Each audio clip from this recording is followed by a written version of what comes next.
How much of this is James Harden being in better shape to start the year? How much of it is finding the perfect both personnel and coach to fit what he does and does well, where he's now front and center in the MVP discussion?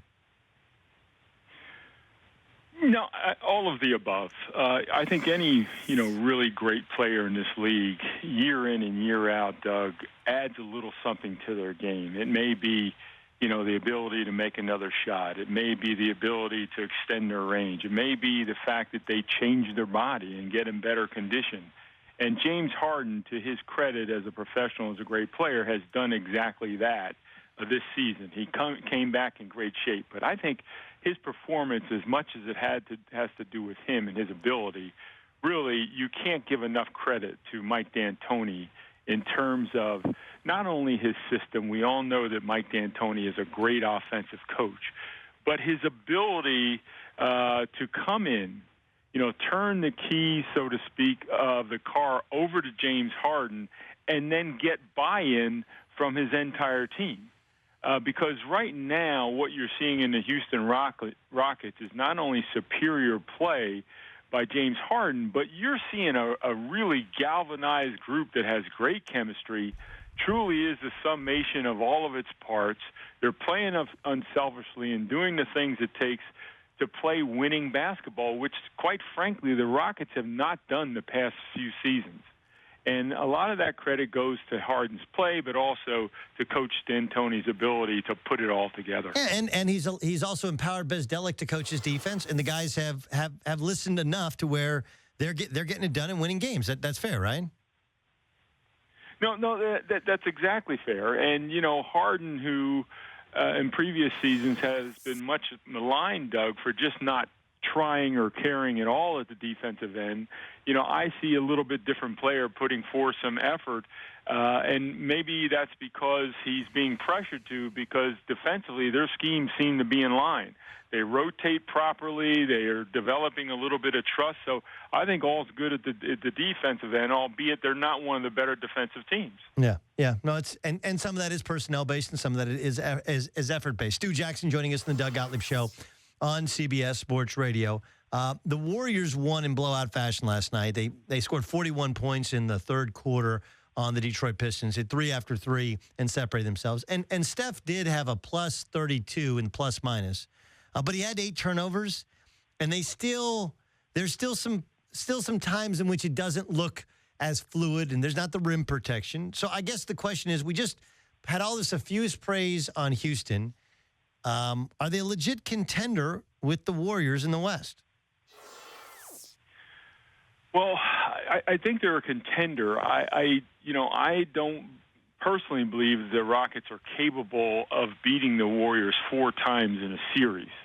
That being said, there is a little bit of a chink in the Warriors' armor, because they are not playing great basketball themselves. Mm-hmm. I mean, if you've watched them over the past few weeks, Doug, which I'm sure you have, offensively in crucial situations, particularly in, the fourth period, they are not functioning the way that they did in the past.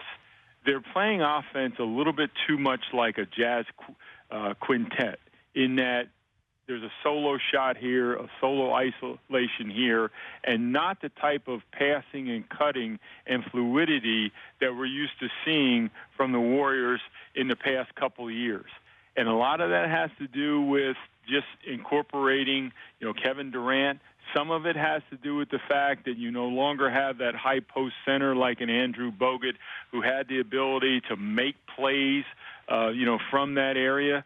So they've actually reduced their options to, playing a little bit too much one-on-one, or being, reliant upon Draymond Green actually creating offense. And that in and of itself is not going to get it done during the playoff series. So I do worry about that a bit about the Warriors. Okay, so how do you, look, you've coached. How do you go about fixing this? Because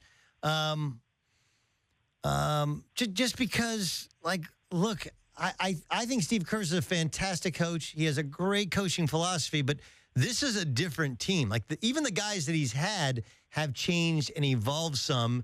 And so I'm not sure if the messages are being received, if they're playing with as much joy, if they're sharing the basketball. You see it, I see it, everybody kind of sees it. How do you fix this thing?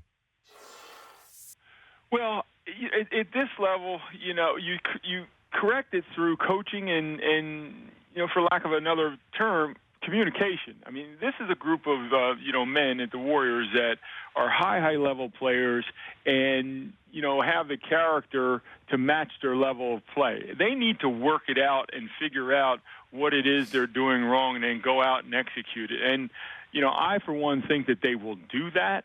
But you can't underestimate the fact that their team has changed. Not only the addition of, Kevin Durant, but also the loss of Bogut, Ezeli, and Maurice Spates. Yeah. They are void of that, physical, stronger inside presence.